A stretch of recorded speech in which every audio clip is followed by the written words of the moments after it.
Shakespeare scene. And before that on BBC Two, it's Bard on the Box and another brief glimpse of life in Will's world. Tonight, a 10-minute tonic.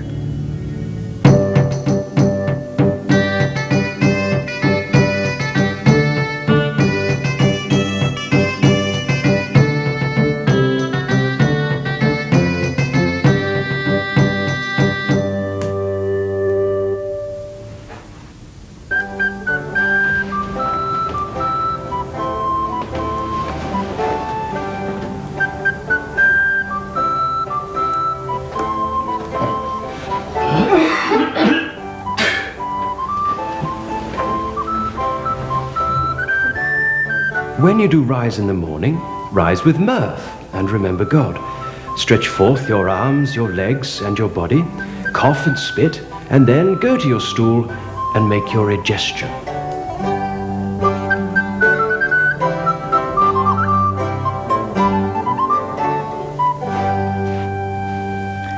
The Elizabethans were obsessed with their bodies, and monitoring their state of health was a daily preoccupation. This isn't entirely surprising when we consider that their average life expectancy was just 35 years. Many died in childhood from malnutrition or infectious diseases such as diphtheria, cholera, typhoid, influenza, smallpox, and bubonic plague. The playwright William Shakespeare lost 3 sisters in infancy, but himself managed to shuffle off this mortal coil at the ripe old age of 52. In Shakespeare's day, notions about the workings of the body and explanations for illness reflected classical Greek theories. Health was thought to be governed by the 4 vital forces of earth, air, fire and water. These elements made up all matter, and a healthy person would have a perfect balance of each. The slightest imbalance could lead to sickness or death.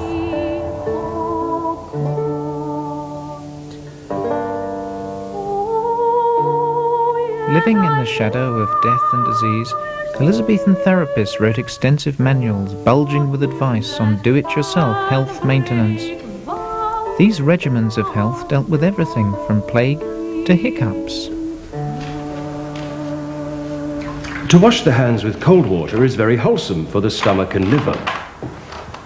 But to wash with hot water engendereth rheums, worms, and corruption in the stomach, because it pulleth away natural heat unto the warmed place which is washed.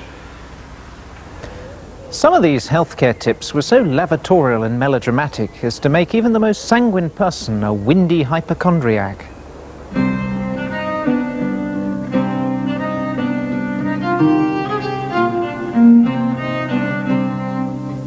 Great harms have grown and maladies exceeding by keeping in a little blast of wind. So cramps and dropsies, colics have their breeding, and mazed brains for want of vent behind. Sitting down to a meal was a minefield of do's and don'ts. Food was believed to be made up of the 4 elements, and each type had its own qualities and effects on bodily function. Parsnips and carrots are hot and dry. They both have virtue to break wind and expel urine. Raw leeks are hot and dry in the 3rd degree. Their nourishment is naught. They hurt the eyes and engender black, melancholy blood and cause terrible dreams.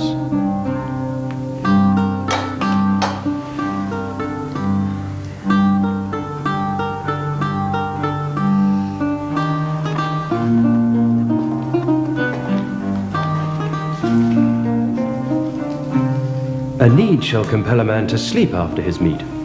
But let him make a pause, and then let him stand and lean and sleep against a cupboard.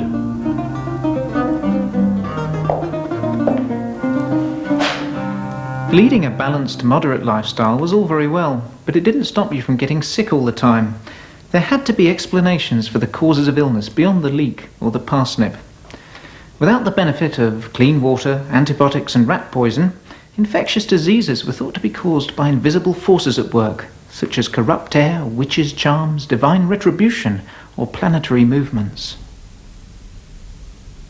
Since ancient times, physicians had been depicted as astronomers, and stargazing was a fashionable but essential pastime for anyone seriously interested in looking after their own health.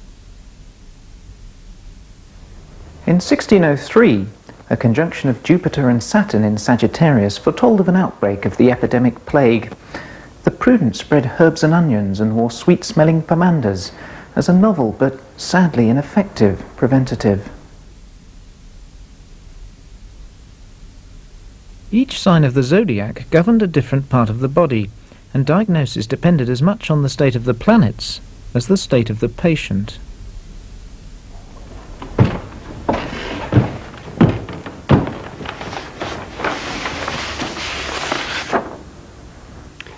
They do say, as it is well proved, when asked the sun and moon to enter any of their circles in those great bodies, then our little bodies on earth do feel the goodness or evilness of them.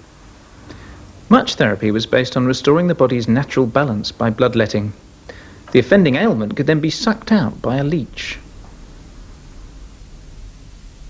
Whether by leech or scalpel, the art of bloodletting was open to abuse, and a thriving market in quackery ensured that many people were robbed of a saucer or two of blood, for almost any ailment, from measles to melancholy.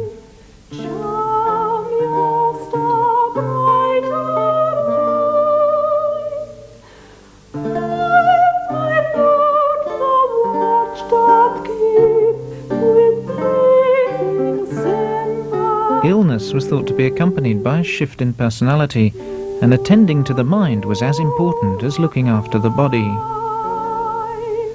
A sick person was likely to be prescribed something to cheer the spirits. To bedward be you merry, or have merry company about you, so that no anger or heaviness, sorrow nor pensivefulness do trouble or disquiet you.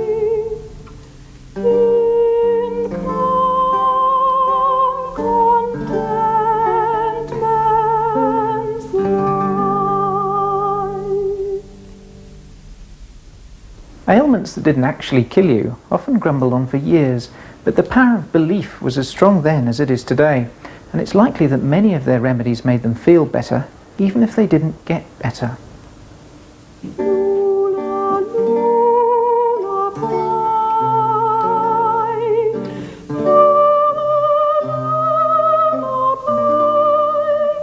The Elizabethan vision of health encompassed not just medicine, but philosophy, religion, art, nature, magic, and the cosmos. They may have talked a lot of unscientific gibberish, but their approach to healing was a lot more holistic than ours is today.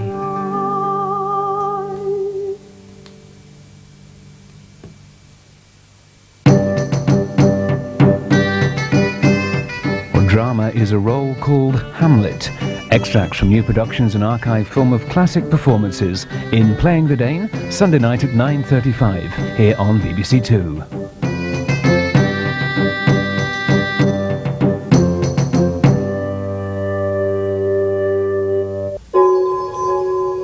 From the Bard on the Box season now, BBC Two takes to the road with Sandy Toksvig in search of Will's World.